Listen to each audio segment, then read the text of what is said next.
എല്ലാവർക്കും നമസ്കാരം. ശരത് സാറാണ്. സോ നമ്മുടെ NDA എക്സാമിന് വേണ്ടിയുള്ള വളരെ പ്രധാനപ്പെട്ട ചോദ്യങ്ങളാണ് നമ്മൾ ചെയ്തുകൊണ്ടിരിക്കുന്നത്. ഓൾറെഡി കുറച്ച് വീഡിയോസൊക്കെ നിങ്ങൾക്ക് കിട്ടി. അടുത്ത ഷോർട്ട് വീഡിയോയിലേക്ക് കയറാം. ശ്രദ്ധിച്ചിരിക്കണേ. 2 ഇമ്പോർട്ടൻറ്റ് ചോദ്യങ്ങളാണ് നമുക്ക് സോൾവ് ചെയ്യാനുള്ളത്. ഒരെണ്ണം സ്ഥിരം ആവർത്തിക്കുന്ന ചോദ്യമാണ്, രണ്ടാമത്തെ ചോദ്യം. ആദ്യത്തേത് വളരെ പെട്ടെന്ന് ഉത്തരം കിട്ടുന്ന ചോദ്യമാണ്. കാണുമ്പോൾ വലിയ സംഭവമാണെന്ന് വിചാരിക്കും. ഓക്കെ, ശ്രദ്ധിച്ച് നമുക്ക് ആൻസറിലേക്ക് കയറാം. ആദ്യമത്തെ ഇത് കാണുമ്പോൾ ഒറ്റ നോട്ടത്തിനൊരു റിസൾട്ട് നമുക്ക് തോന്നും അല്ലേ? A+B × A - B, A² - B². അങ്ങനെയൊക്കെ വേണമെങ്കിൽ ചെയ്യാം.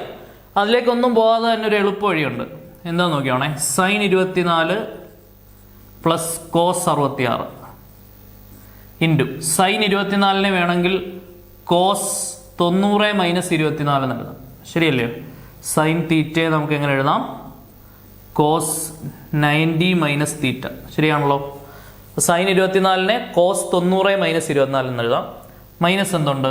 cos 66. Okay, so sin 24 + cos 66 into നോക്കിയേ, 90-ൽ നിന്ന് 24 പോയാൽ എത്രയാണ്? 66. ശരിയല്ലേ? cos 66 തന്നെ വരും. Minus cos 66. 90-ൽ നിന്ന് 24 പോയാൽ 66 ആണ്. ഓക്കെ ആണേ. cos 66-ൽ നിന്ന് cos 66 പോയാൽ എന്താണ്? 0. ഇത് വെട്ടി 0 ആയി. ഇപ്പോൾ 0 ഇൻറ്റു sin 24 + cos 66 എത്ര ആയിരിക്കും? 0. ഇത് 0 ആയില്ലേ? 0 ഇൻറ്റു എനിത്തിങ് ഈസ് 0. സോ 0 ആണ് ആൻസർ വരിക. ഓക്കെ ആണേ. 0 is the solution. Option B 0. അടുത്തത് ഒരു ട്രിഗണോമെട്രിക് സിംപ്ലിഫിക്കേഷൻ റിലേറ്റ് ചെയ്യുന്ന ചോദ്യമാണ്. 1 + cot θ - cosec θ into 1 + tan θ + sec θ എന്താണെന്നാണ് ചോദ്യം. എനിവേ നമ്മളത് സോൾവ് ചെയ്ത് നോക്കാം എന്ത് വരും എന്നുള്ളത്. സോ 1 ശ്രദ്ധിക്കണേ, 1 + cot θ എങ്ങനെ എഴുതാം? cos θ sin θ എന്ന് എഴുതാം അല്ലേ? മൈനസ് cosec θനെ നമുക്ക് എങ്ങനെ എഴുതാം? 1 sin θ എന്ന് എഴുതാം. ഓക്കെ ആണേ. യെസ്. ഇൻറ്റു ഓപ്ഷൻസ് ഞാൻ ഇങ്ങോട്ട് മാറ്റി എഴുതുവാണേ. 1, 2, 3, 4 ഓപ്ഷൻസ് ഇങ്ങോട്ട് എഴുതുന്നുണ്ട്. 1, 2, 3, 4. ഓക്കെ, അപ്പോൾ ഇതങ്ങ് തുടയ്ക്കാം. ബാക്കി നോക്ക്. 1 + tan θ എങ്ങനെ എഴുതാം? sin θ cos θ. sec θനെ എങ്ങനെ എഴുതാം?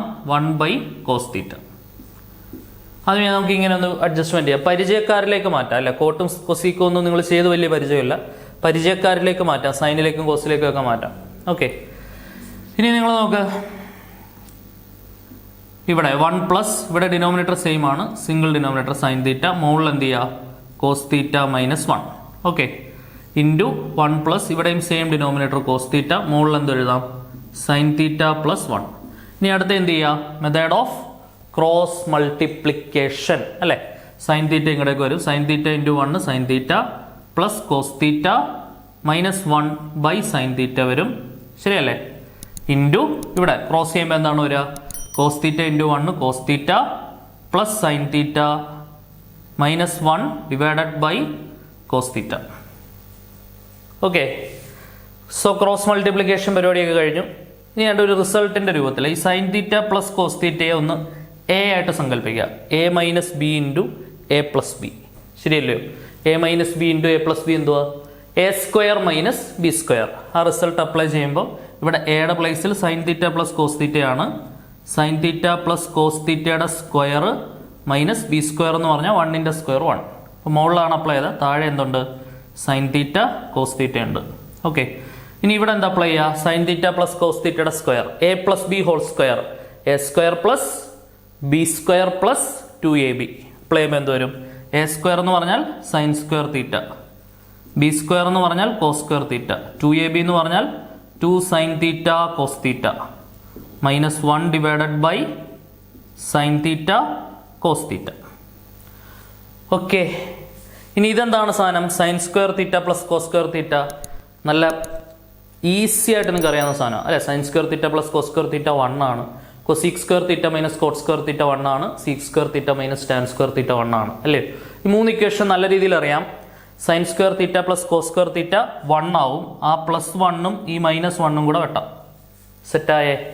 ബാക്കി ഇനി ഇവിടെ ആരൊക്കെയുണ്ട്? 2 sin θ cos θ by sine theta cos theta ഇല്ലയോ? 2 സൈൻ തീറ്റ കോസ് തീറ്റ by sine theta cos theta. നല്ല ഈസി ആയിട്ട് പെട്ടാലോ. Sine theta cos theta cancel. So the final answer എന്താണ്? 2. സോൾവ് ചെയ്ത് കിട്ടുന്ന ഫൈനൽ ആൻസർ എന്താണ്? 2 ആണ് ആൻസർ വരിക. ക്ലിയർ ആണെന്ന് വിശ്വസിക്കുന്നു. Option B 2. ഓക്കെ, അപ്പോൾ ഈ ക്വസ്റ്റ്യൻസ് ഒക്കെ നല്ല രീതിയിൽ ചെയ്ത് പഠിക്കുക. ഉറപ്പായിട്ടും പരീക്ഷയ്ക്ക് വരുന്ന മോഡൽസ് ഓഫ് ക്വസ്റ്റ്യൻസ് ആണ്. ക്ലിയർ ആണെന്ന് വിശ്വസിക്കുന്നു. ഓക്കെ.